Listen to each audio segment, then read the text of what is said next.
The power sweep actually is the lead play in our offense. We ask our YN or a tight end to open up somewhere between 6 feet and 9 feet, get an isolation with the linebacker. You tell the tackle to take the defensive end if he's over him. If he's not, to drive down on the first man to his inside. If the YN has the linebacker taken out, he cuts inside. If the YN has the linebacker in, he comes all the way around. If you look at this play, what we're trying to get is a seal here and a seal here, and try to run this play in the alley.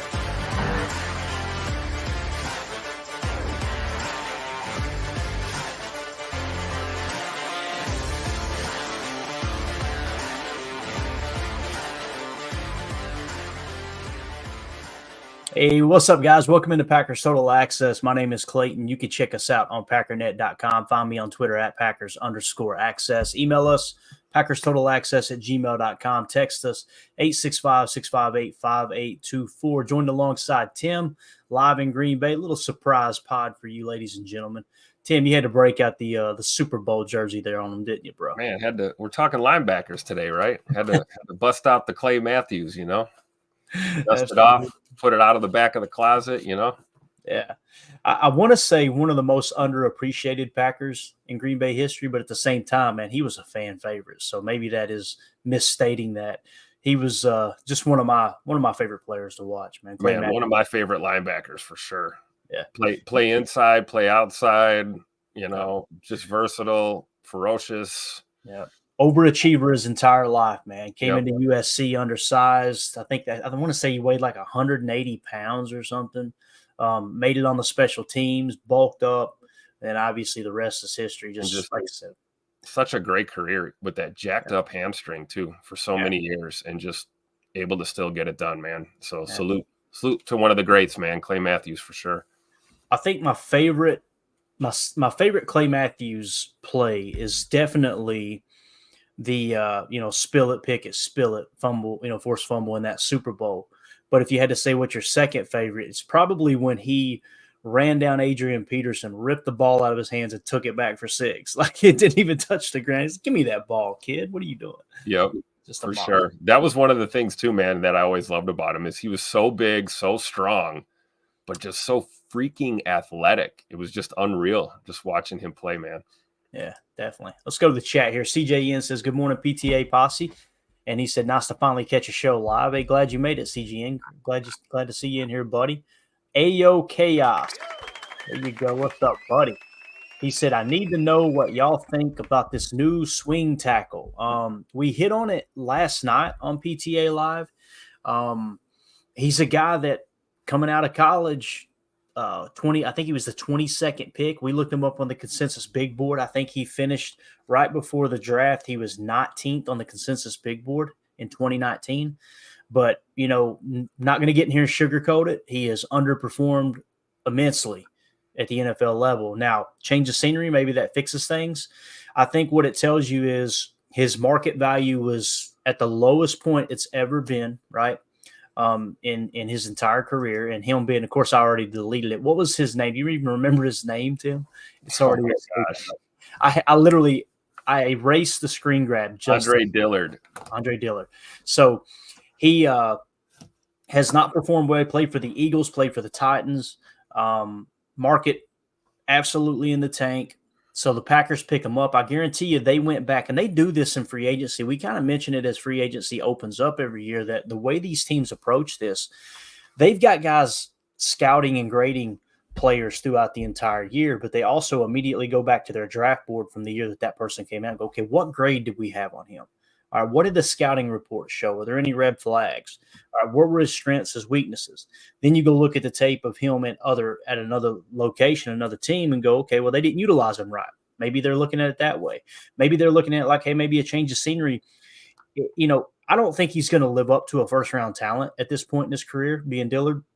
But I think there is a chance that he could kind of raise his floor a touch by change of scenery. So right now, I've got to say backup swing tackle, maybe even a camp cut, depending on, how he comes out and impresses the coaches. but maybe he can catch some fire too, man. Maybe Coach Buckus will get a hold of him and make him into an excellent pass blocker, which seems to be what he does. The problem is the run blocking has been an issue in Green Bay, right? So maybe he'll fit, man. I don't know, Tim. What do you think? You got some high hopes for Andre Dillard? Tempered expectations. Well, kind of like, I'll believe it when I see it kind of thing.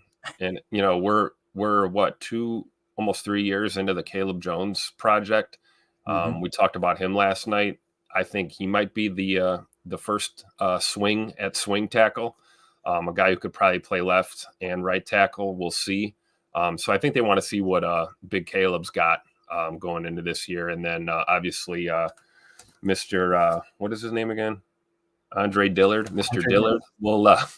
We'll see. Hopefully we'll remember his name. And maybe he will play his way onto this team, but time will tell. I'm with you, Clayton. For all we know, he might not make it out of camp. So we'll see.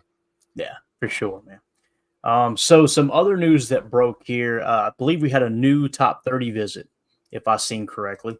And let me drop that comment down there. Good to see you in here, AO Chaos. Actually, let me finish this chat up here real quick. Boz says he caused a Super Bowl fumble that helped us ice that game. Talking about Clay Matthews, just an absolute great, no doubt about that, man. What up, Caldwell Corner? Good to see you, buddy. Doug in the house. We got Josh in here. Appreciate y'all swinging through on this random pod that we're putting out. Obviously, it's a little rainy here today, so we said, you know what, let's get in here and talk a little ball. So we had a new top 30 visit, to the best of my knowledge. His name is Del Pettis out of Troy. He's a safety, okay? So I went ahead. He was not on my board, so I went ahead and worked him in. Let me see if I can locate him real quick, and I'll tell you guys where he falls on my board. He sits in the 239 spot right now, okay? So PFF graded out somewhere in the 220s as far as safeties go in 2022. In 2023, he was the 243rd graded safety, according to PFF in college. The consensus big board in January had him at 415. And as far as his combine numbers, things like that, he scored, I think, a 6 on the RAS. So not horrible, but obviously not going to put you on a crazy radar as far as across the league. But at that 239 spot, you never know. He might be a 6th or a 7th round pick. It may be one of those mini targets that we know Goody likes to kind of try to sign as undrafted free agents. So I believe that visit was in the last couple of days, or at least it was scheduled, because I didn't see him on the list before, and I noticed he just kind of popped up. So I thought we would hit on that real quick. But obviously, Tim, we're here to talk linebackers, man. As the draft gets closer, I'm fine-tuning my horizontal board and getting last-second info in from people that I trust. And I've talked about this over and over and over. I love Greg Cosell and how he breaks down the tape, how he talks about deployment. He talks about strengths and weaknesses. He talks about, hey, this guy might be really high on one team's board. He might be really low on another, depending on their build and the structure of their game and how they like to approach things. So it's important to kind of hit on all those aspects. So we're going to hear from Greg Cosell here in a second, but just want to give a quick little promo here to anyone who wants to join us on draft day. We are going to be live for all 7 rounds. That's the goal, is to have a live watch party with the NFL draft this year. So obviously round 1 will be live for the entirety of it. And you can find us right here on YouTube, on X, as well as Rumble. And make sure you guys are subbed to the channel, all that good stuff. It's going to be an absolute blast that night too. In round 1, we're going to be giving away an autographed Paul Hornung jersey. Okay, this very jersey right here got the accolades sewn on it as well. Really cool piece of memorabilia. I've actually got me one back here, so I picked up an extra to give away to some of our Patreon members. So the way that you can enter yourself into that contest is for our paid Patreon members, the people who are supporting the show, just a way for us to give back to them. So we're going to put everybody's name on a wheel, spin it during round 1 of the draft, and give that autographed jersey away to whoever it lands on. So we love the giveaways here. Love to do it live too. Adds a little more suspense to the situation there. So if you guys are interested in that, you can find the link to our Patreon group in the YouTube video description here as well. If you're watching on X, appreciate you tuning in, making us a part of your morning there. You can click on my profile on X and you'll see the YouTube link where they'll send you to the YouTube channel where you can kind of communicate a little bit easier in that regard. So just wanted to throw that out there for anyone who's interested. But Tim, let's get into linebacker talk, man. We've hit on it all draft season. And as draft season is kind of sad, man. It's starting to come to a close here. It's all this buildup, and in 3 days we're going to look back and go, dang, it's over. All right, there you go. So yeah, but then we get to that fun part where we get to break down all of our draft picks and do a little chalk talks and figure out who we think is going to play where and find out how wrong we all are after camp's over exactly with. Right. Exactly. And one thing you'll notice about our show here, we're not out to go, hey man, let's try to be the smartest people in the room. We try to come up with a bunch of different exercises to gather information on these prospects. So we all come out a lot more educated on this draft class. Now, when we talk linebackers, I've done some adjusting on my board and fine tuning it. The first linebacker on my board comes in the 48 spot, and it's linebacker Junior Coulson. Okay. Then you've got in the 54 spot, linebacker Payton Wilson out of NC State. And then Cedric Gray in the 64 spot out of North Carolina. And then I have Jeremiah Trotter Jr. at 75. There's people going, where's Edgerrin Cooper, Clayton? He is in the 78 spot. So I think I am the only person on the face of earth that doesn't have Edgerrin Cooper in the top 3 linebacker spots, right? And I'm there too, though. Yeah. Are you really? So yeah, I've got Wallace, Wilson, Gray, and Coulson over him. And the thing on Edgerrin Cooper is like, and you're going to hear Greg Cosell talk about it here in a second, the ceiling is just, I mean, it's through the roof. Like you couldn't get a higher ceiling for a linebacker, especially one that's projected to be a potential 2nd to 3rd round, draft pick.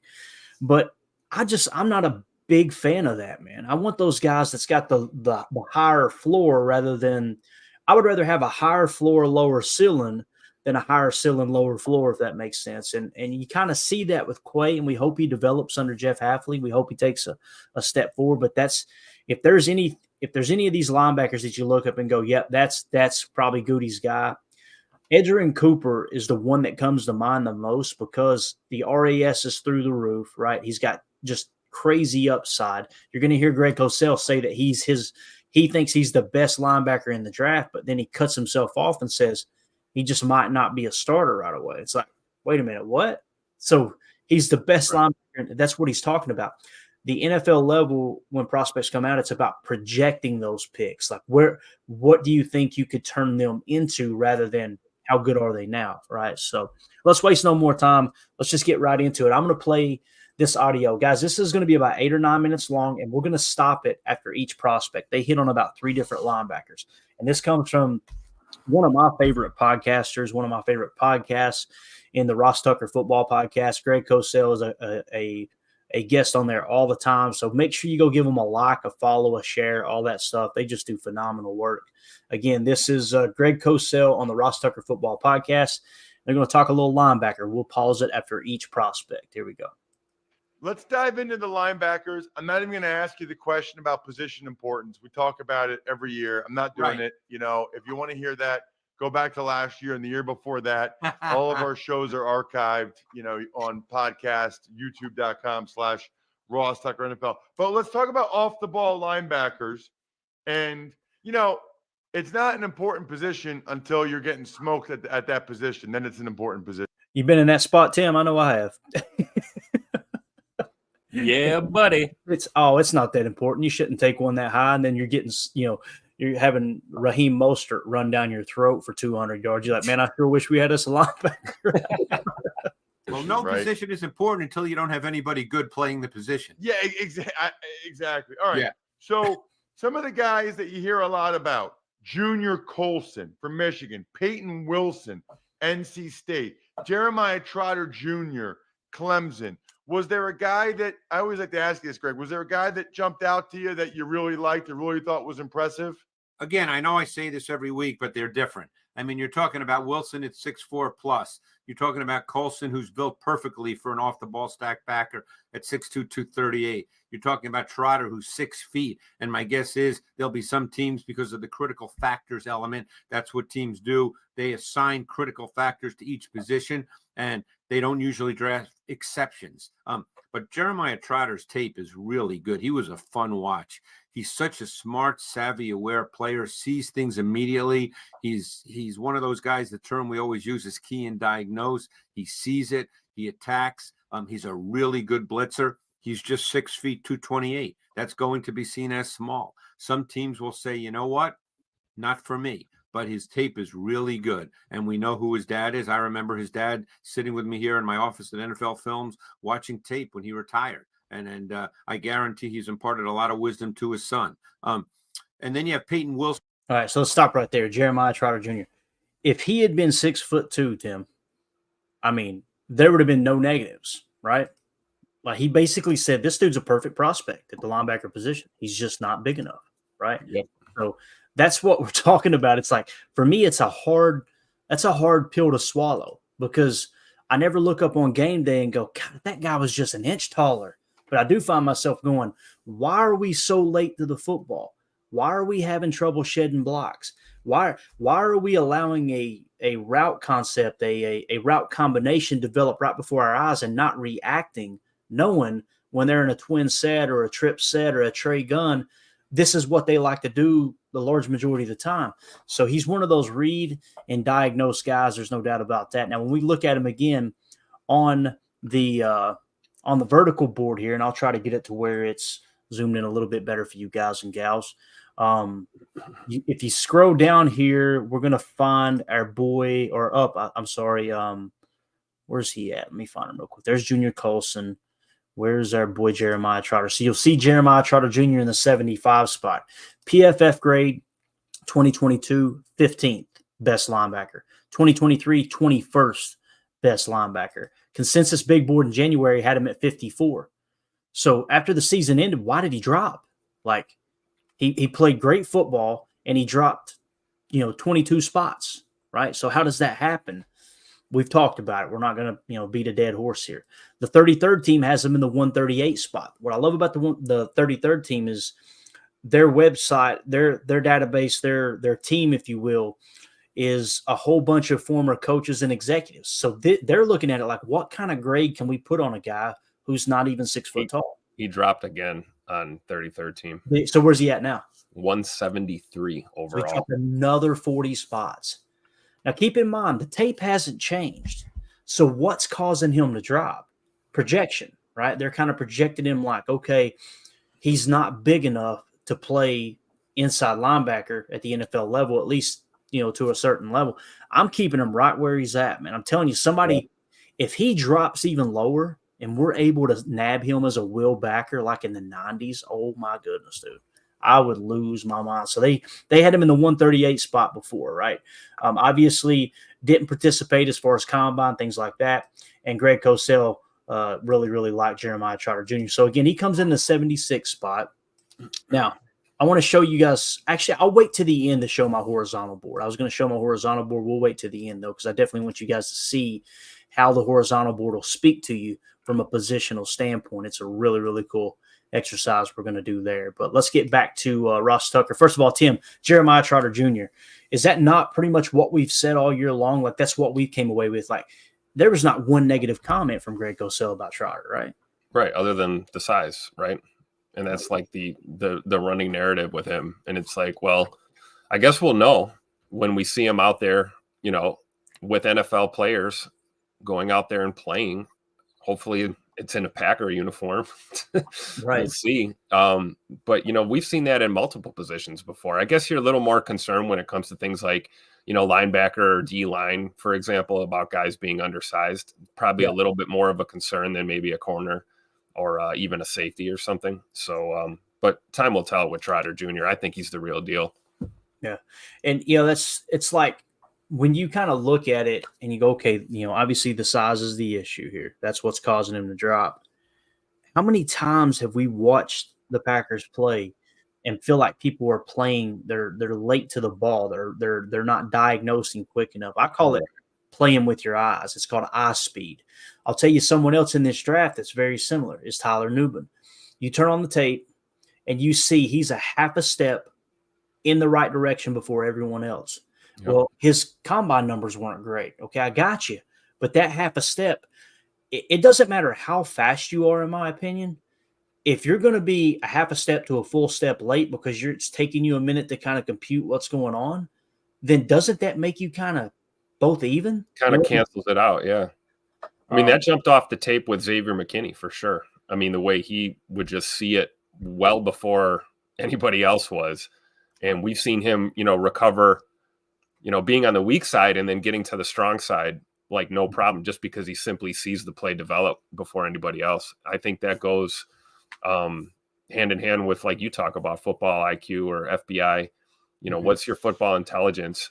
And not getting caught with your hand in a cookie jar and guessing wrong, because it's not a guessing game; it's a diagnosis, right? So you're seeing it before anyone else, and I think that's huge. And I don't care if you're giving up an inch or two in size if you're able to see it quicker than anyone else is, because you're right, Clayton.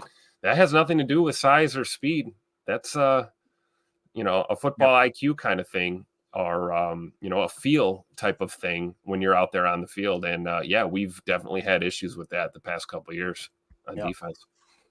All right. So, and again, we're not suggesting he's going to be a first round pick or maybe even a second round pick. To me, it looks like he's somewhere between the 3rd and the 5th round, depending on who you talk to. I would love to see him take a flyer on him in the 3rd round, let him compete with Isaiah McDuffie and whoever else might be that will backer. That is if you don't get one of the top guys. So let's move right along here. Greg Cosell breaking down. I think it's Payton Wilson he's talking about now. Who's over 6'4", okay? I met Payton Wilson at the Maxwell dinner in Atlanta this year. I mean, he looks thin. He's 6'4", 233, 234. But, man, he has a waist that I would love to have, Ross, He's an explosive mover. He's long. He's athletic. He's got really good speed. He's a sideline-to-sideline player. At North Carolina State, he played everywhere, but he's going to be a stack backer. I talked to him about that. Teams see him as a stack backer. He's a really intriguing player because he brings length and speed. And, as you said, we're not going to talk about the importance or lack thereof, depending on what people think. But I'll tell you one thing. When your linebackers are fast, your defense looks fast. Think about the Ravens with Queen and Smith. Queen's obviously not there anymore, but when your linebackers are fast, your defense looks fast. And Wilson can run. And then Junior Coulson to me. All right, so he's going to get into Junior Coulson next. So let's drop this down and go to the big board and take a quick look at our boy Payton Wilson. And we'll kind of take you from Jeremiah Trotter to Payton Wilson here. So you see Jeremiah Trotter Jr. here in the 75 spot, right? So if we climb up, where's Payton Wilson at? He's in the 54 spot on my board, okay? So why did he end up in the 54 spot? In 2022, he was the 287th highest graded stack backer, okay? And when we talk stack backer too, guys, understand Matt LaFleur scolded the media this year for this, and I got to be real with you guys. I absolutely loved it because everybody's so quick to call for people's jobs, and they don't even understand what the hell they're watching on Sundays. A stack backer is a backer that is not playing on the line of scrimmage, okay? So when we were talking about, when people would say the Packers are only playing with two defensive linemen, they were actually playing with a 4-man front. And outside linebackers in the 34 are basically defensive ends. I thought everybody knew that. I was really blown away at how many media members did not know that. Watch how surprised they'll be when they become, listed as defensive ends now, like officially, right? It's wild. So anyway, a stack backer is like, think in our 34 defense, Quay Walker, Devondre Campbell, right, when we were running a 34. Now that you're running a 43, you're going to have 3 stand-up linebackers. You say stand-up, that kind of resonates with people. When you say stack backers, it means they're stacked behind the defensive front. That's all that means, okay? A Sam is on the strong side. A Will is on the weak side, opposite the tight end side, and your Mike is your true middle linebacker is essentially how that works, okay? So Payton Wilson as a stack backer, 287th graded stack backer in 2022, okay? In 2023, he jumped all the way to 6th. I mean, that is really, really impressive out of NC State, okay? The consensus big board back in January, though, they had him in the 82 spot. Tim, the season had wrapped up, and they had Payton Wilson at 82, right? So you kind of look at it and go, okay, 287th graded linebacker in 2022. 2023, the 6th highest graded linebacker. 82 is probably a pretty fair spot for him to be in. So how does he end up so high on everyone's boards now? Some people got him in the 20s, right? Some people got him in the 33rd team has him as the number one will. There you go. What's his overall ranking according to the 33rd team, Tim? 40th. 40th. So they got him in the 40 spot. How do you go from 82 to 40 like that, right? Now, in the 33rd team's defense, when I took this information down back in January, they had him in the 39 spot. So they've been high on him the entire time, even before the combine. Daniel Jeremiah has him in the 47 spot. So that's what concerns me a little bit about Payton Wilson. And again, if you get the guy that performed in 2023, you're getting an absolute stud.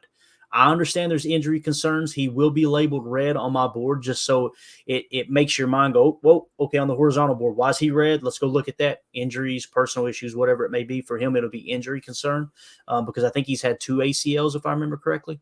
But anyway, 33rd team had him at 39th at the time. Daniel Jeremiah had him at 47 in his top 50. So notice I don't have Daniel Jeremiah's top 150. It's not out yet. And I would rather lean on the top 50 rather than the top 150 because that top 150 is after the combine. So the reason he jumped is obviously the combine. That's why he took this just dramatic jump towards the top. So that's why he lands in the 54 spot for me, he being Payton Wilson. So, Tim, what you're getting there, man, is you're getting an athletic freak. He's going to be a will backer most likely, right? He's not really a gap destroyer, but he is one of those guys that's got sideline to sideline speed. And as we talked about with 4-3 linebackers, especially in this defense, that will backer, you notice here at the bottom, the most athletic player in this group is generally the weak side linebacker, known for his elite open field tackling on cutbacks and his zone coverage ability in the flats. Now, some people would say that's Quay Walker. I can't argue that. I'm not going to try to dispute it. But if you draft someone like Payton Wilson and he's going to be the will, you're forcing Quay to play the Mike. Yep. And what I mean by Mike is we're going to be in the nickel probably somewhere between 70 to 80% of the time. So there's only going to be 2 stack backers on the field in our nickel, meaning if it's Payton Wilson that we somehow draft here, less than a week from now, or, and we've got Quay Walker with him, you got to decide which one of those are going to play the Mike, which one's going to be the green dot. I imagine it would be Quay over Payton Wilson if we went that route. So what do you think about Payton Wilson, Tim? He's definitely he's not undersized. That's for sure. Right. That's what she said. But all seriousness, he'd be a great pick. He would. And would give us a little bit of flexibility there in the linebacker room, I think, with his athleticism for sure. So, yeah, I like Payton Wilson. Yeah, definitely. CJN in the chat says one of the best mock drafts we had was with Coulson and Trotter Jr. being drafted. I completely agree. Coulson is a true mock backer. If you draft Coulson and you put him in at mock, you play Quay at will and allow him to be that athletic freak we're talking about. And then when you are in your 4-3 defense, whatever it is, 20, 25, 30% of the time, then you'll be bringing in Jeremiah Trotter Jr. as potentially your Sam or your will, depending on the matchups. That's the other thing you got to take into consideration. Like, just because you say someone's a Sam doesn't mean they're playing Sam every snap. It depends on the team you're playing. Like, if the team you're playing has an attached tight end that's not really a receiving threat, then you may want to put Quay over at the wheel and have Jeremiah Trotter Jr. play the Sam because he's not really covering the tight end down the seam. Now, if you play someone who's got a really, really athletic tight end, whoever drafts Brock Bowers, someone like that, then you might want to put Quay on him. So Quay can be a little more of that, that taller in height, a little more athleticism to be able to cover that guy as opposed to, someone like a Trotter Jr. But yeah, I agree. If we landed both those guys, I would be over the freaking moon because chances are you're going to hit on one of them. Ron Samuel in the chat said, Tim, would you be happy with Trotter at that 91 pick? Yes. Happy as a possum in a dumpster. You already know it, man. And I think Trotter Jr. could play the Mike, other than the size factor, right? We keep talking about him being undersized, but when you talk about like the ability to diagnose things and get in there, especially in those run fits, I think situationally he could be a Mike. We even talked about McDuffie possibly, being a Mike in some situations as well. So, but yeah, no, Trotter Jr. at 91, that would meet my approval. Yes, I would take that for sure. Yeah, and that's the other thing too. Like, people say, well, he's a will, right? As if he can't play Mike. And then the second your Mike goes down with an injury, it's going to happen. Like, linebackers get banged up. The second your Mike goes down with an injury, all of a sudden that guy that there's no chance he can play Mike, that wheel pops over to Mike now. And it's like everybody, all right, let's just stop talking about it for a second. And we'll just pretend like we never said that. And lo and behold, it's not ideal, but these guys are going to be very interchangeable in that regard too if you do come into contact with injuries, which we know they will. So they're getting into my favorite linebacker now, Junior Coulson. And you're going to understand with Clayton and his boring self and how he fans, you're going to find out real quick the reason Junior Coulson lands at the top of the heap on my board is because, to me, he's the safest pick. He has the highest floor. We've tried that with the high ceiling guys, and to me, it hasn't worked out that well. Give me a high floor guy, someone. Okay, let's raise that baseline just a touch. That's kind of what you get here with Junior Coulson. Let's see what Greg Cosell had to say. Me, it's just a really, really solid prospect. Like, I don't see him as an impact playmaker type, Ross, but he reminds me of, I'm going to give you 3 names. And again, these just popped into my head when I was watching Coulson. He's like a Jordan Hicks or Jermaine Pratt, as Zaire Franklin, just really solid players who are going to make a lot of tackles. You might not call them impact playmakers, game changers, but I always feel like every team needs those kinds of players. Well, I mean, there's a reason why those guys have all gotten contracts, right? And Jordan Hicks has been in the league, 10, 11 years now. And, Zaire Franklin makes a ton of tackles. You agree with me, though. You wouldn't say any one of those guys is an impact game-changing playmaker, but they're just really good players. 1,000%. And it's interesting because the Eagles, people talk a lot about the Eagles and linebackers. They would have been happy to have Jordan Hicks the last 5 years. Oh, without They would have question. been happy to still have TJ Edwards last year. They're considered just solid players until they go somewhere else, and you have guys that are less than solid, and then you're like, oh no, they were actually good. Well, it's funny because the draft is different from when you talk to defensive coaches. I remember when Steve Spagnuolo, the year he took off, and he was in my office almost every Monday watching tape to stay close to the game, and I got to. You want to know why I like Greg Cosell? That, like, he does this all the time. You heard him talking about watching tape with Jeremiah Trotter Sr. You heard him talking about watching tape with Spagnuolo. When people take a year or two off or when they first get out of the game, they go to NFL Films headquarters. That's where Greg Cosell's office is. He's a senior producer of NFL Matchup. Been there since – he's been breaking down tape since the 1970s. So he gets a chance to zip it and study from coaches who were in the game.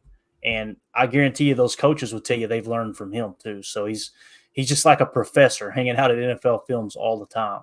That's why I take his opinion with a lot more value than the dude on Twitter with 37 followers who continues to, point out why everybody's wrong about their draft. So anyway. Spags really well. And we would have great conversations about different positions on defense.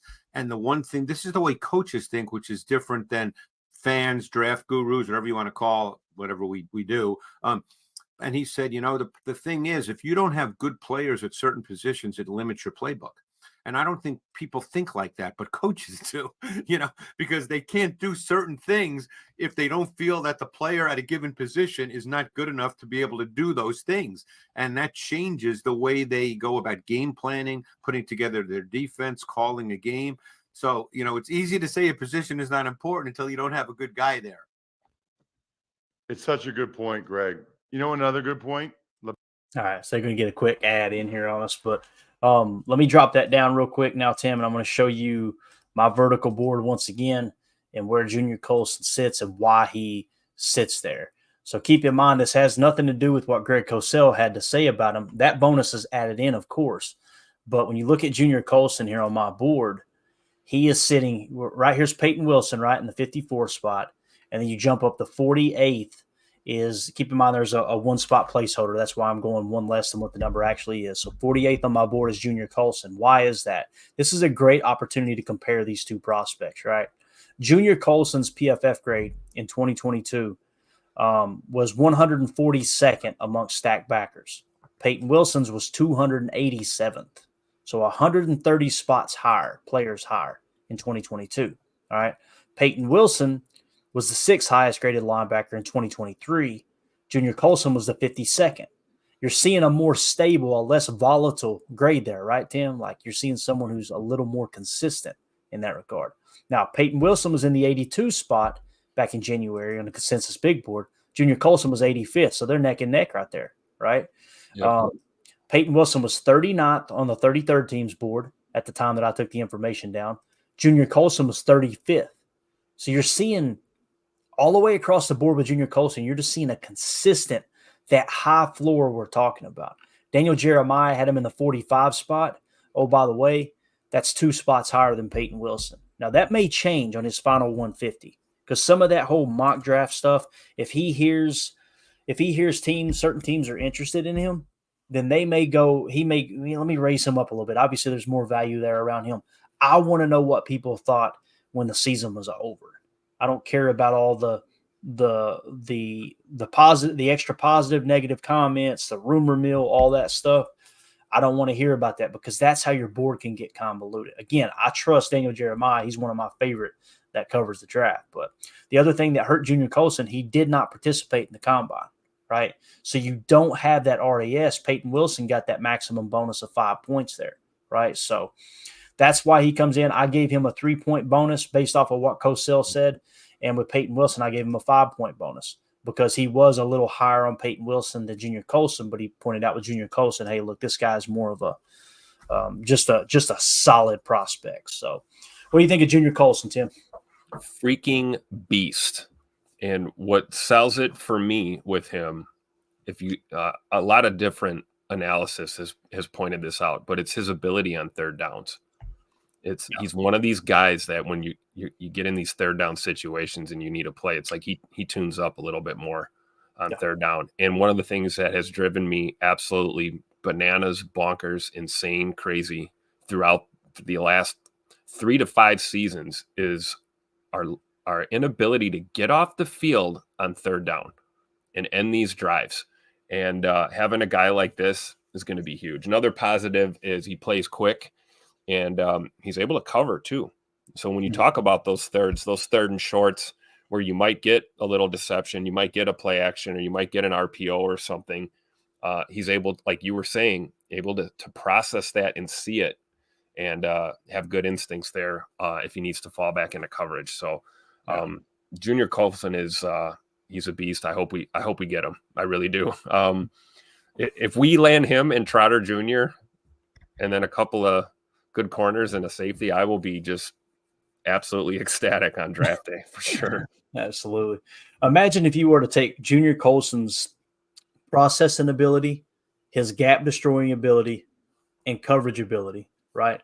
And combine that with Payton Wilson's athletic ability and combine that with Jeremiah Trotter Jr.'s ability to wrap up and tackle and just play fundamentally sound. You would have a top 5 linebacker. AJ Hawk.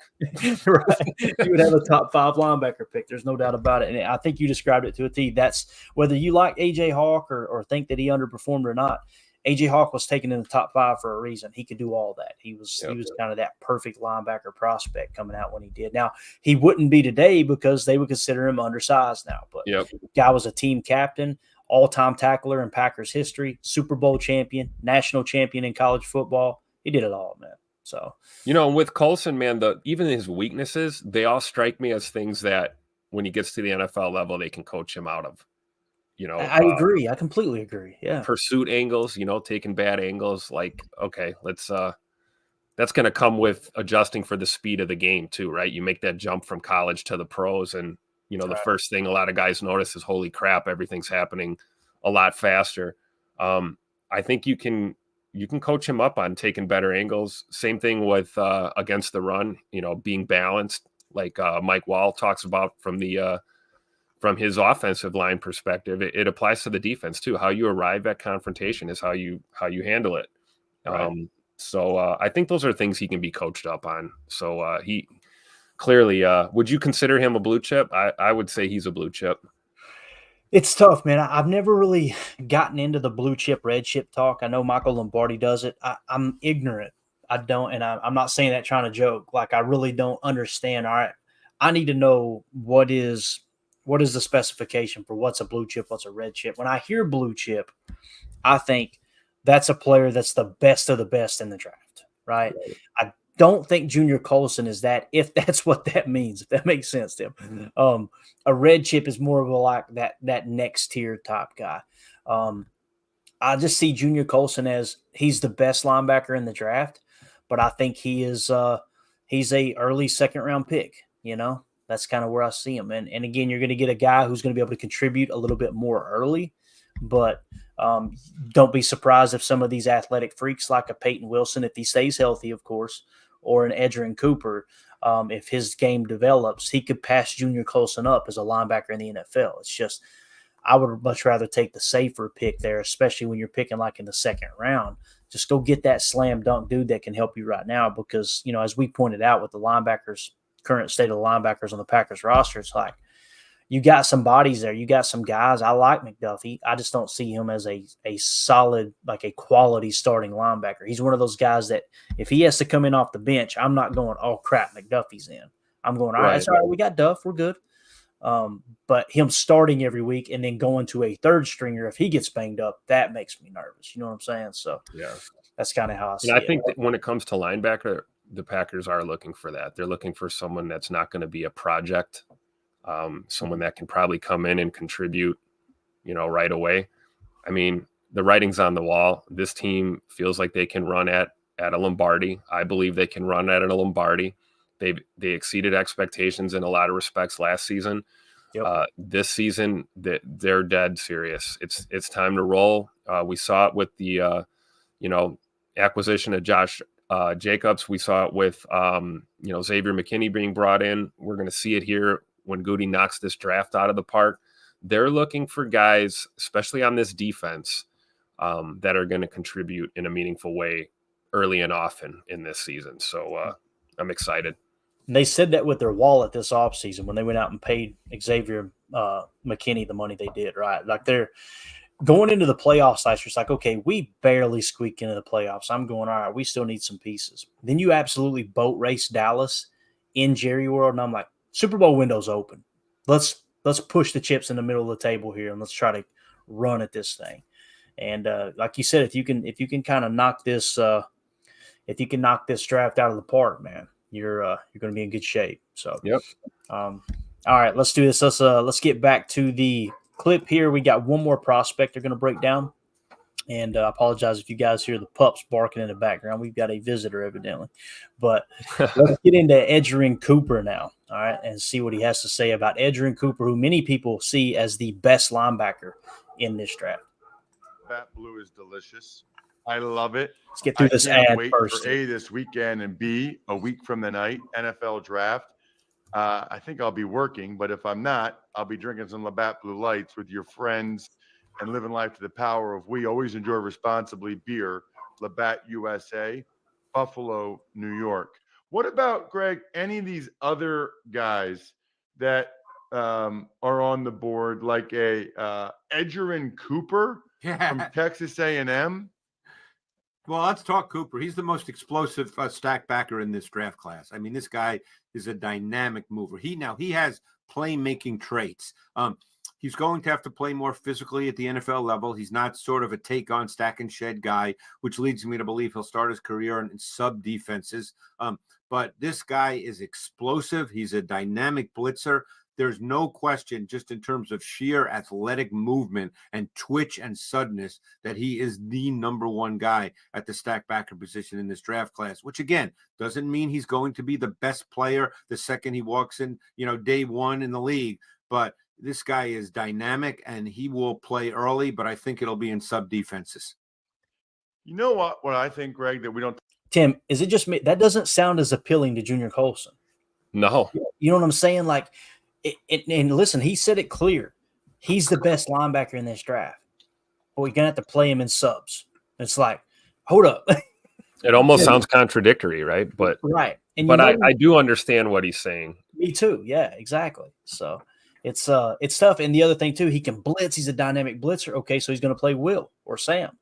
I think it feels like, it's on how it looks on paper versus how it's going to look on the field, right? Yeah. On paper, yeah, he's probably the best. Do we really feel that way? I don't know. We'll see. Yeah. To me, this feels like the Quay Walker of this draft. That's what it feels like.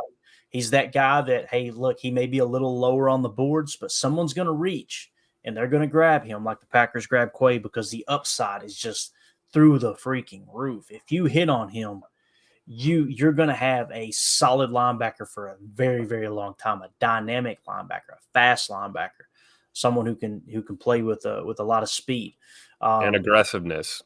But explosive, again, aggressive type of player. That's a lot. I've seen a lot of write-ups talking about his just, an aggressive approach, and that's what we as fans have been talking about. That's a very good point. Yeah, we've all complained about that. We want more aggressiveness, right? Yep. So if we go back to the big board and where Edgerrin Cooper is, again, I got Junior Coulson at 48. I told you guys why. Payton Wilson at 54. I told you guys why. Talked about the PFF grades, where he landed on the board, the RAS and everything. Cedric Gray, he did not talk about. I've got him in the 64 spot. PFF grade was 44th amongst linebackers in 2022, dropped to 174 in 2023, was 98th on the consensus big board in January, and the 33rd team had him at 37. He is one of those guys they consider a mock linebacker. So the three true mock linebackers you have in this draft, according to the 33rd team, is Junior Coulson, Cedric Gray, and Trayvon Wallace. Everybody else is outside of the top 100. Now, I've got Trayvon Wallace outside of my top 100, but the 33rd team's a lot higher on him. Again, Jeremiah Trotter Jr., more of that will backer, 75th on my board. PFF grades through the wazoo. Everything just solid across it. Other than the size, Jeremiah Trotter Jr. is the real deal there. And obviously, we don't have the athletic score because he did not participate in that. He had a pro day. To the best of my knowledge, that information stayed confidential. I have not seen it anywhere. I've been combing through the internet trying to find it, and I don't see it anywhere. So you find Edgerrin Cooper in the 78 spot. The reason he's so low on my board, let's try to identify this real quick. Why is he so low on my board? I gave him a 10-point bonus because, like I said, Greg Cosell was raving over him, right? He was a top 30 visit with the Packers. That has nothing to do with the score, but just want to mention that real quick. So RAS, 9+, absolutely crushes RAS. When you look at the PFF grades, the reason he's so low on my board, in 2022, his PFF grade was 383rd amongst stack backers in college football. Like that's not 200. That's, it's not 150. It's like, oh man. But then in 2023, he jumps all the way to second. So something clicked, obviously, right? The consensus big board had him in the 51 spot back in January. The 33rd team pulled him back down a touch. They have him in the 126 spot. At least they did when I took the info. But Daniel Jeremiah pops him right back up on the list. He had him in his top 50 at the number 20 spot when he did that about a month ago. So that's why he lands where he lands. If you remove the 2022 PFF grade, then you're probably looking at him being the best backer in this draft on my board. So that's what pulled him down. And I think it's important that you see it more than just 1 year. Again, if the Packers decide, hey, we're going to take him with the 25th pick, if he is on the board, I don't know if he'll be there. But if they take him, I'd be okay with it because that tells me, all right, they think they've got a high upside they're going to hit on. I just I tend to like Junior Coulson a little bit better based off of the high floor. But what do you think about Edgerrin Cooper? Anything else you want to add to him, Tim? Not really. I'm pretty much with you there in lockstep. I like Coulson a little more. Mm-hmm. But, if Coulson's not on the board and Edgerrin Cooper is at 25 and Goot wants to take a swing at linebacker there, I'm not upset with that pick. As far as Mikes go, I'm probably a little higher on Cedric Gray than most, but if we're looking for a Mike, that would be my pick. But yeah, I mean, Edgerrin Cooper making it to 25, I don't know. We'll see. Crazier things have happened, but my prediction would be, within a few picks, he's probably gone. And I don't know if we actually move up to get a guy like that. Right. So I'm putting the horizontal board together here. Okay. And I wanted you guys to get kind of a glance at it and what I mean by the horizontal board. When we talk about it, it shows you the depth of the entire draft. Okay. I'm going to try to spread this out just a touch so you can see them all. And again, I know you can't read the names. I'm going to zoom in on the linebackers in just a second. That is every position on the board. So you can see how it kind of talks to you. You can see where the clusters are. Over here, you got your quarterback. So this first column is quarterback, running back, wide receiver, tight end, offensive tackle, interior offensive line with the position specifying if they're a center or not. Defensive line, edge, linebacker, cornerback, and safety, okay? Notice the safety void over here, Tim. Like, there is no safeties at the top. And then you get to Tyler Nubin and Cooper DeJean. I went ahead and put Cooper DeJean at safety because I feel like safety is a more important position than cornerback, especially one that can play a slot and play a safety in the base. So I just especially on this team, right? If we're looking at this from a Packer perspective. Right. Yeah. Someone who's going to be a little more versatile for sure.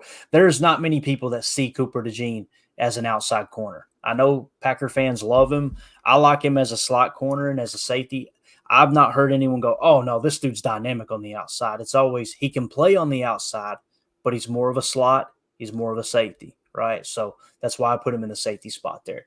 But if you look at corner, right, and how it stacks, and again, I'm going to zoom in if you guys can't read the names. I understand. This is just to show you kind of an overall viewpoint of the horizontal board. Quinyon Mitchell is, hands down, in my opinion, the best corner in this draft, right? Then it drops down to Kool-Aid McKinstry. Then you got a little bit of space, and it's Nate Wiggins, Terry and Arnold, and Ennis Rakestraw are kind of grouped together. So you'll see a little run on those guys right there. Ennis Rakestraw Jr., you are a Green Bay Packer. That's right. At 41, let's go. What's cool about the horizontal board is if you click on the horizontal board here, right, you'll notice on the left over here, and it is kind of hard to see. Let me go ahead and zoom in now that you kind of get the idea here. Let me go 125. So he's worthy of the 26th pick according to the horizontal board. You see what I'm saying? So Ennis Rakestraw, his grade, the final grade that I came with was a 36.8, lower being the more valuable number here, obviously.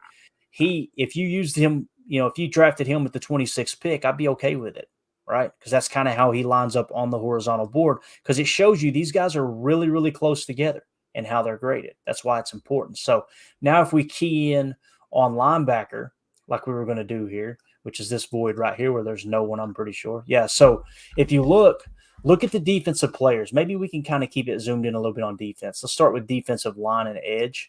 So the best defensive player in this draft, in my opinion, is Quinyon Mitchell, cornerback out of Toledo. Next is Latu, edge defender out of UCLA, but he's lit up in red because of the neck injury. There's still some questions there, right? Some teams, he may clear their medicals completely, and they're not even worried about it. But I'm going to have it on our board so we know, all right, there's a little bit of a question there about the injury concern, right? Next defender would be Byron Murphy, defensive lineman out of Texas. He's worthy of the 14, or let's say the 13 spot. It really would be two placeholders because we got our positions in here now, Tim. So he'd really be worth the 12th pick there. So as high as the 12th pick, it would be, it's kind of in that ballpark. Jerzon Newton is coming in what would be the 14 spot, right? Johnny Newton, defensive lineman. So you see these two guys are so close together. I would be okay with either if they fell to 25, right? And when you get these teams that you got a cluster of a position where it's a position of need meets the best player available, and you got a cluster, that's why they trade back. It's like, okay, I'd be okay with either of these guys. Let's trade back a pick or two, right? So were you going to say something, Tim? No, just like, yeah, if either one of those guys falls to 25, that's like an auto draft right there. Yeah. I mean, we've had mocks with those players turning up in that scenario. So, I mean, right. I don't know. Just make sure you get this sent over to Goody. Make sure you CC me on the email too, so you can get this big board going. Goody would look at this board and go, "This joker ain't got a damn clue." I guarantee it. So Jared Verse, edge defender from Florida State, is the next one. He's worthy of the 15th pick, in my opinion. Kool-Aid McKinstry would be the next defender. He comes in the 16th spot, worthy of the 16th pick. And then it kind of drops down a bit, right? And the next one will be Nate Wiggins, cornerback out of Clemson, worthy of the 21st pick. And then you get a little cluster of players here, right? You get Braylon Trice, edge defender from Washington, in the 22 spot. Terrion Arnold is in the 22 spot. And our boy Tyler Nubin is in the 22 spot. Hello, Nubin. So according to my horizontal board, right, he is worthy of the 22nd pick. Now notice these guys are on the same line, but look at the grade. Remember, the lower number wins, okay? So Terrion Arnold is just 0.2 of a point better than both Tyler Nubin and Braylon Trice, who have a very similar grade. Actually, he's 0.2 of a point higher than Tyler Nubin, he being Terrion Arnold. And then Tyler Nubin is 0.2 of a point higher than Braylon Trice. Now, I could convert this over to the traditional front office way of grading players and start with a 70 plus, then a 69, a 68, a 67. But I just like to keep this because this breaks it down even finer, in my opinion. Like it's even more detailed, right? So, and that's where you can kind of get into your tiers and weigh those guys out. So, to me, Tyler Nubin is slightly better than Cooper DeJean. And I know I'm going to get hate mail for this. I don't care. You guys seen how I walked through the grading process. I took into consideration 4 or 5 different websites and people that I trust. We implemented personal scouts' opinion of Daniel Jeremiah and Greg Coulson. We applied an athletic score boost if they meet the requirements there. Everything's taken into consideration, right? So that's why I'm so high on Tyler Nubin, man. I think he is worthy of the 22nd pick. I really do. And most people would say we would never do that because the RAS isn't high enough. There's no way we would take him at 25. I completely agree. When he's sitting at 41, Tim, I just can't pass it up, man. I can't, So your boy Ennis Rakestraw, obviously, coming in there in the 24 spot with a 36.8 grade. So really like how he graded out there too. Just really, really cool stuff. I just want to give you guys kind of a quick glance there. Now, again, we're talking linebacker. I pointed all that out because we're how many players? 1, 2, 3, 4, 5, 6, 7, 8, 9, 10, 11, 12. Roughly 13 players deep here with Dallas Turner coming up next. And we still haven't got to the first linebacker. So the first linebacker on my board is Junior Coulson in the 35 spot. So he's worthy of the 35th pick, which means 25 would be too much of a reach for me. But remember the exercise we did yesterday, Tim, where we went back to the old consensus big board? Yep. The Packers are willing to reach on players they like, according to the consensus big board. They reached on LVN. They got him 2 spots higher than he actually set on the consensus big board. That's splitting hairs. They reached 8 spots for Luke Musgrave. They reached 39 spots for Jaden Reed with where he lined up on the consensus big board. They reached 34 spots to get Kobe Wooden. They reached 12 spots to get Dontavian Wicks. They reached 274 spots to draft Sean Clifford. That says 2 things. I think it is true. They're willing to reach based off of what the public perception is, but it also says their board is way different than the consensus big board, right? And it also says that our GM has 0 difficulty with making tough decisions. Absolutely. He is decisive. If he's got his eyes on someone, they are not on the board. There's 5 other guys ready to roll that he's ready to pick from. And, just quick props to Mr. Gutekunst for sure. We're blessed with our GM. Yeah. Mr. Duckskin in the chat says, why are we talking about first-round linebacker? I thought they were second round. Nobody said to draft one in the first round. Nobody said, I think we should draft one in the first round. We're simply pointing out if Goody has a grade on him there and you look at the upside and the positives in which Greg Cosell's talking about, the RAS, the high athletic score of an Edgerrin Cooper, of a Payton Wilson, you can see why they're willing to do that. Yeah. That's all. Or even Junior Coulson. Yeah. You're not going to find – I don't think you're going to find a single mock draft where we took a linebacker in the first round. But we're a bunch of knuckleheads.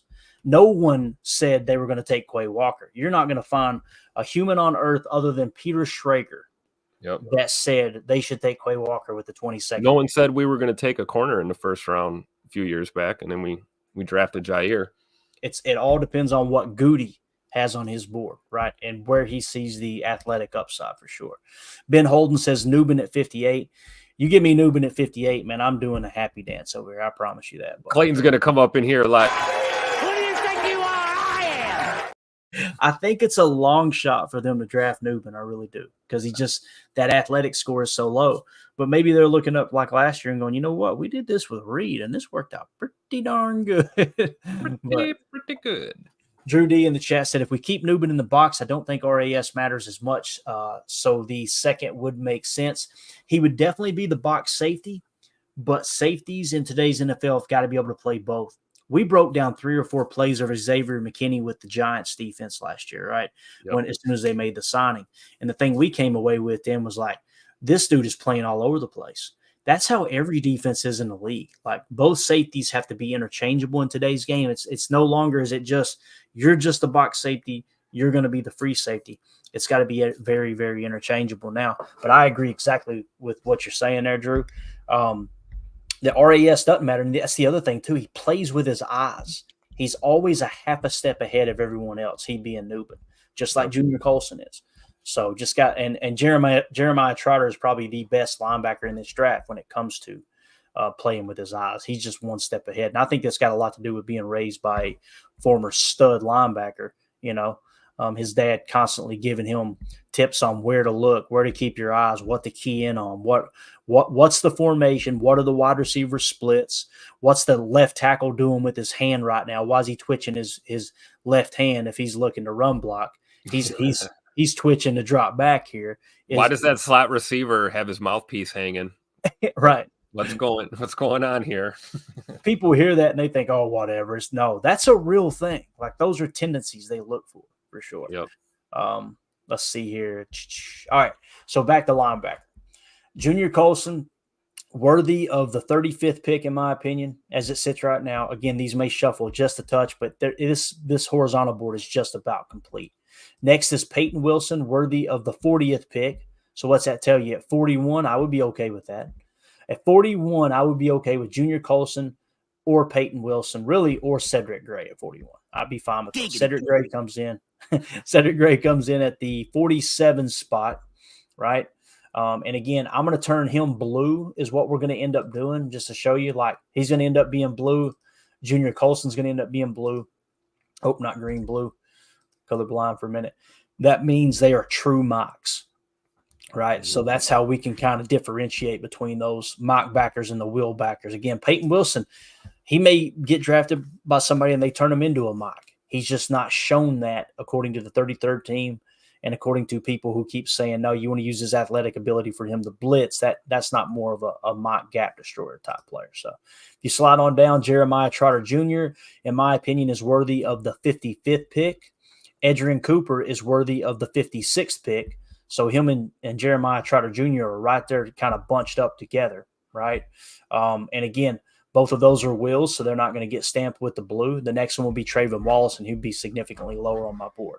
So now I'm going to do this, Tim. Again, it doesn't matter that you see the names. I may zoom back in a second. I want you guys to see the entire horizontal board here, and I want you to see it in a little bit different way here. And the reason it's so important to kind of look at it like this, I know a lot of quarterbacks are getting cut off. We can get that just a little bit. Yeah, we're good. Okay. So when you look at the horizontal board as a whole here, right, and at least the top 90, however many prospects there are, some people are looking at the colors and going, what do the colors mean, Clayton? Like, so the dark green, right, like Joe Alt here, that means he meets the maximum threshold for the Packers and what they want in an offensive tackle, okay? Roma Dunze meets that maximum threshold and what the Packers like in a wide receiver. Talking about there's a handful of things that over the past, and again, Ryan did a great job covering this on Packernet podcast the other day. We're 100% lockstep on how we look at this. It doesn't mean they're taking people off their board. What it simply means is if you come up to pick and you got 3 or 4 prospects that are in the same tier, they're bunched up in the same area, and one meets the thresholds in which the Packers have shown historically in the past that's what they really like, they're probably going to lean toward that guy over the others. That's all that means. But again, it's important information. Latu is red because of the injury concern, right? Graham Barton, dark green. Why is he dark green? Because he meets all the maximum thresholds for an interior offensive lineman, a guard. One of those being tackle experience, which he has, right? So which is huge. Tavondre Sweat, he's not injured. Why is he red? Because he got hit with that DWI, right? That's going to cause him to drop. I don't drop him on my board because now you create an inaccuracy on your board. The board should say, here's how good a player is, right?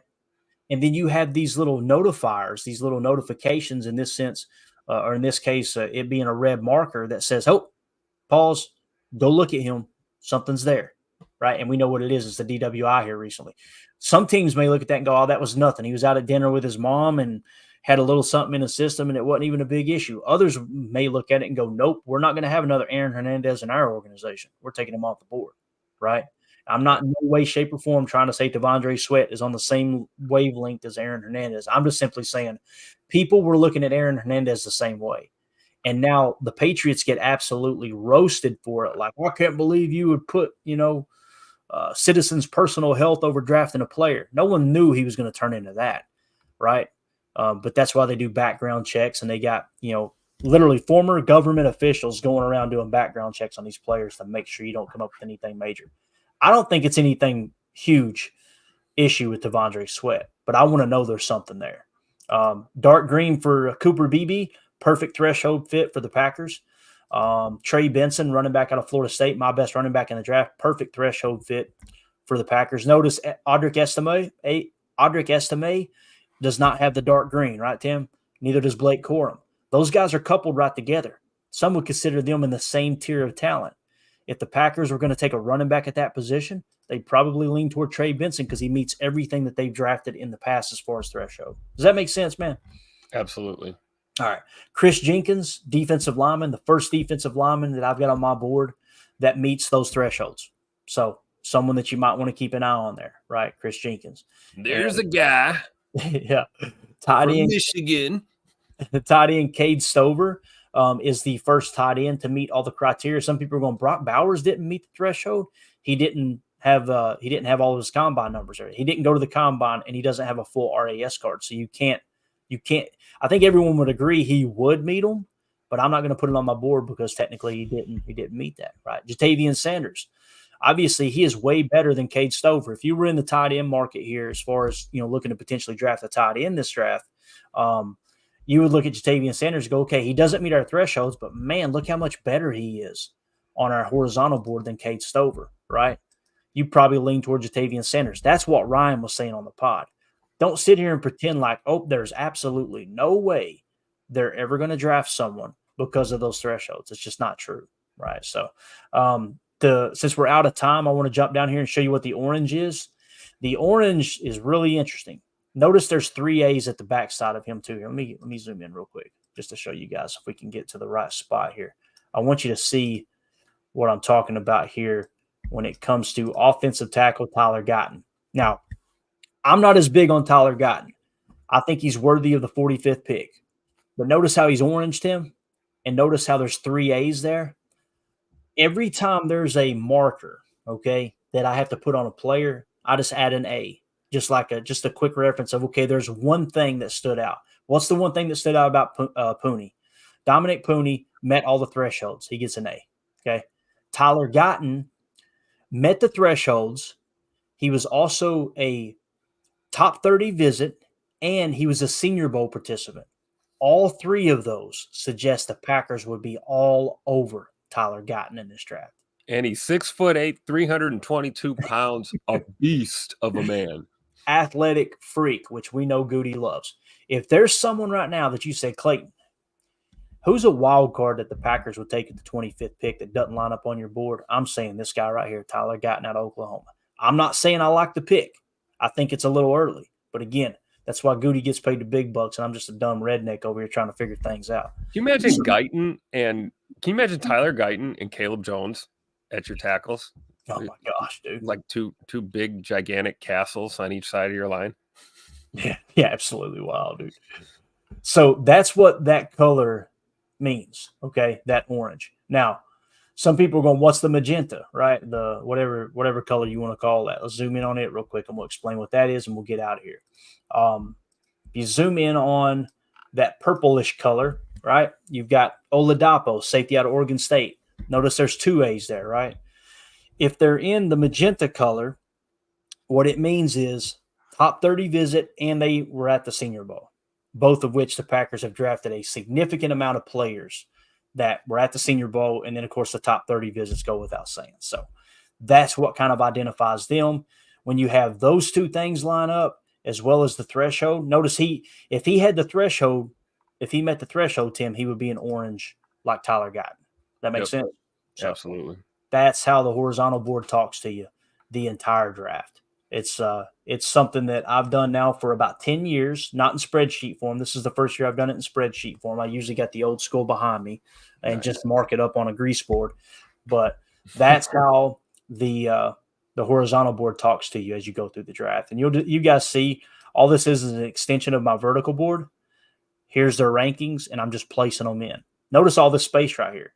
That shows you how close some of these prospects are together, which makes them worthy of a little bit higher pick. I'm not suggesting that anyone in the top 32 is a slam dunk first-round talent. Some teams may look at it and go, no, we've only got 18 players as first-round talents. That's more accurate than what I'm doing. I'm just simply saying you can only draft the guys that are available in the draft, and when you really look at how they line up on the horizontal board, that's what suggests to me, hey, he's worth the 36 pick or whatever, the 76 pick, whatever it is on the far left. So that's the horizontal board. I'm exhausted, Tim. I feel like I've been talking for 2 hours, bro. Let's wrap this thing up, man. You got anything else, buddy? No, this was awesome, man. I'm always happy to talk defense any day of the week. So thanks for letting me jump on here today. This was cool. Yeah, absolutely, man. It's a lot of fun. Like I said, we just hit a little bit of weather today. Thought, you know what, let's go live. And I was listening to that podcast earlier this morning when I woke up having a cup of coffee, and I'm like, you know what, let's break down what the civilian GOAT Greg Cosell and Ross Tucker have to say about these guys. So there you go. Absolutely. All right, last Love one. my defense, baby. That's right. Possum in a dumpster. Ben Holden in the chat said Alexander has a second gear. I saw his tape, and when the ball was in the air, his second gear kicked in.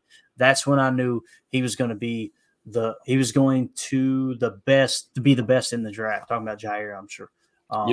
That's a good comment because I've always felt that way, and I still believe that's why Ja prefers to play off the ball a little bit, off the line of scrimmage, off the receiver a little bit, because if the guy's going to run a curl or something, he feels like he can close really well, and then even if he gives up a step or two on a deep route, Ja's really good at that. Again, hitting that second gear, turning upfield, recovering, getting there to took it down the sideline, turned over with my guys, gave the football to a little kid wearing 23.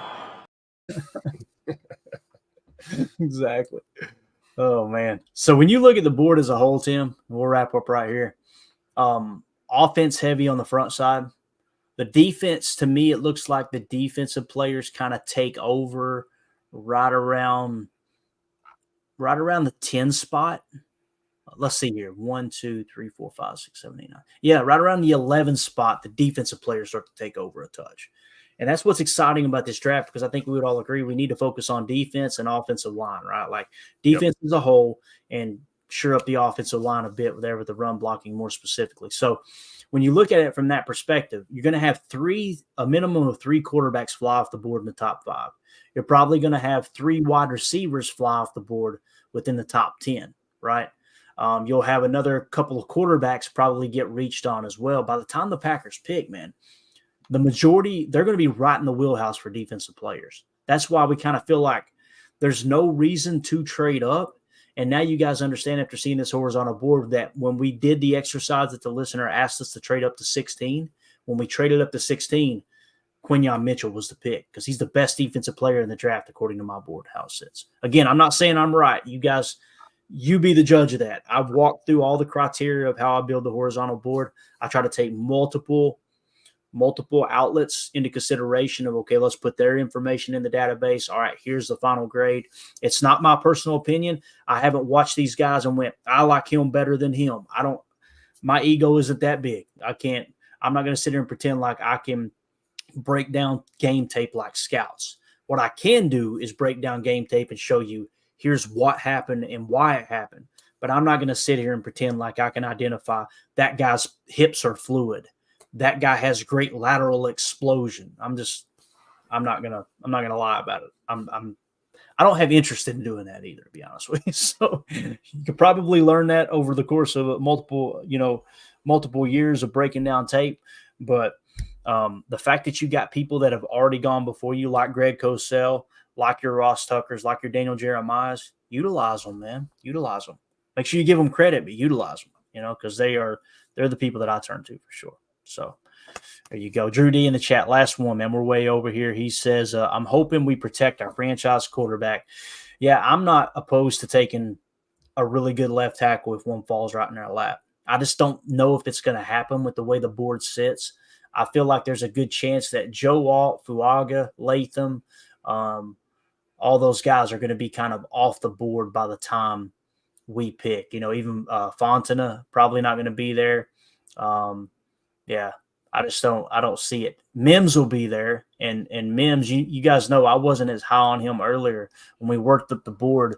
Mims is actually worthy of the 18th pick, so if he's sitting there, I see the Packers taking him too.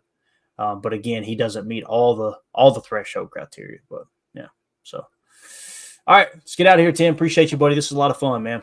And we'll definitely be back tonight. We're going to go live tonight, and we're going to take tomorrow night off, because got a big shindig here at the property, and we're going to have a bunch of people here. It's going to be hard for me to break away. Mandy is going to draw up the divorce papers if she catches me slipping away from a party of 60 people at our house trying to do a podcast. She's going to crush me. So you got to pick your battles, ladies and gentlemen. You got to pick your battles. You know what I'm talking about. You especially with the draft coming up too, you can't piss her off right now, because we're going to be live for 7 straight rounds. 1 week to go. Exactly. And by the way, guys, go over to Ryan's Twitter account at @pack_daddy. You'll see a link there for a Google Docs where you can get yourself entered into a contest to win a couple of gift cards, I think, or at least one gift card to a Brazilian steakhouse. That's, from what I understand, is they've got them all over the place, all over the country. But he basically wants you to fill out a form and give your guess of who the Packers are going to draft, and whoever gets the highest score on that draft card, going through and just trying to mock the Packers' entire draft, then you could potentially win that giveaway there. So make sure you check that out. Again, you can follow him at @pack_daddy, and that's where you can find that Google Doc to fill out your mock draft and get into that contest. So, yeah. That being said, thanks everybody for hanging out with us. We appreciate you. We'll see you tonight. For those of you on listening to us on the pod and making us a part of your day, we really appreciate that as well. As always, let's go out and be the change we want to see in the world, and go Pack, go. The power sweep. Actually, it's the lead play in our offense. Yes, a YN or a tight end to open up somewhere between 6 feet and 9 feet. Get an isolation with the linebacker. From the tackle, take the defensive end if he's over him. If he's not, to drive down on the first man to his inside. If the YN has the linebacker taken out, he cuts inside. If the YN has the linebacker in, he comes all the way around. If you look at this play, what we're trying to get is a seal here and a seal here, and try to run this play in the alley.